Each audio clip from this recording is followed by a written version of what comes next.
Why are you so suddenly curious about what has happened to me during all these long years, Carlotta? What is it that you want of me? At the moment, dinner. Carlotta. Well, I only had a salad for lunch and I'm famished. Very well, but please remember that I tire easily. I've ordered the dinner anyhow. I even remember that you like caviar. Oh, that was sweet of you. The first time I ever tasted it was with you.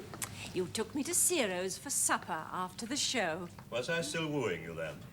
Or had I won? You had already won, more or less, but I think the caviar clinched it. I can remember what we had after the caviar, too. What was it? A filet mignon with sauce béarnaise, a green salad, and then a crème brûlée. And did we by any chance have pink champagne as well? Yes, I believe we did. You will see with what nostalgic charm history can repeat itself. Oh, Hugo, I don't believe you're really old at all. Good evening, madam. Good evening.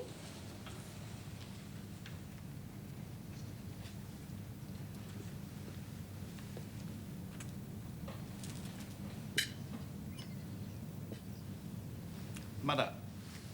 Thank you. Yeah, you can leave the vodka and we'll serve ourselves. Bien, monsieur.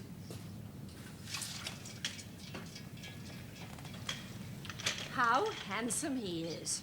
Greek or Italian? Half Italian and half Austrian, I believe. He has the slight look of my first husband, Peter. Poor Peter. His feet trod the world lightly and, alas, all too briefly. Was he the one who was killed in an airplane? Yes. He was studying to be a pilot in San Diego. I was trying out a new play in San Francisco. They had the sense not to tell me until after the matinee. How dreadful for you. Yes. It was my first real sorrow. And then, a little while afterwards, I had a miscarriage. That was my second real sorrow. Oh, San Francisco is a divine city, and I love it, but I always seem to have bad luck when I play there. In 1957, I lost my last remaining tooth in the Curran Theatre. Carlotta. Oh, it was a gallant old stump that held my lower plate together. I remember saying to my understudy one day, Sally, when this is out, you're on. And sure enough, a week later, it was, and she was. Look, I don't wish to sound fussy, but I really don't care to discuss false teeth during dinner. Oh, why ever not? That's when they're a force to be reckoned with. Even so, I would welcome a change of subject. Oh, dear Hugo, I am sorry. I remember now you always hated spades being called spades. Well, what shall we talk about? Perhaps you would like some further vignettes from my rather ramshackle career? Provided they're general rather than clinical. Well, let me see now. My second husband, Vernon Ritchie, was my leading man in a ghastly play about the Deep South, which ran for ages. Was he a good actor? No. Terrible.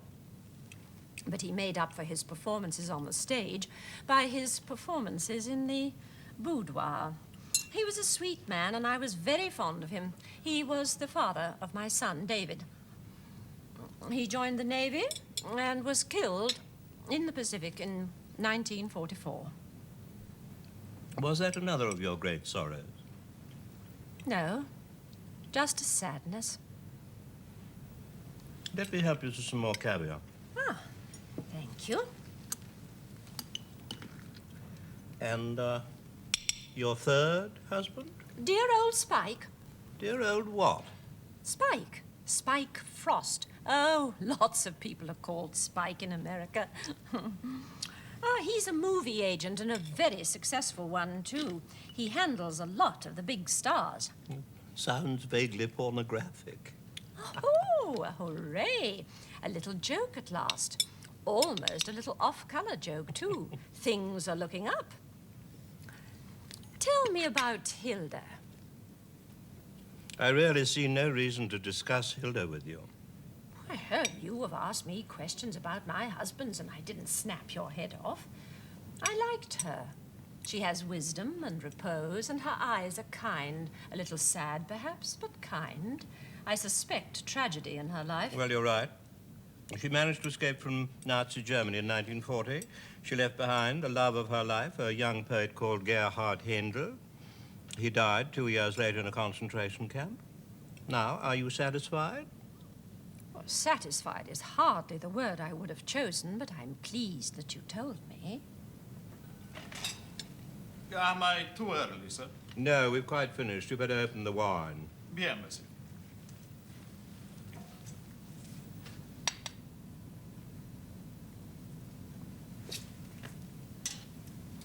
Champagne! Oh, Hugo, I do believe it's going to be pink. It is? How disarming of you to be so sentimental. Excellent.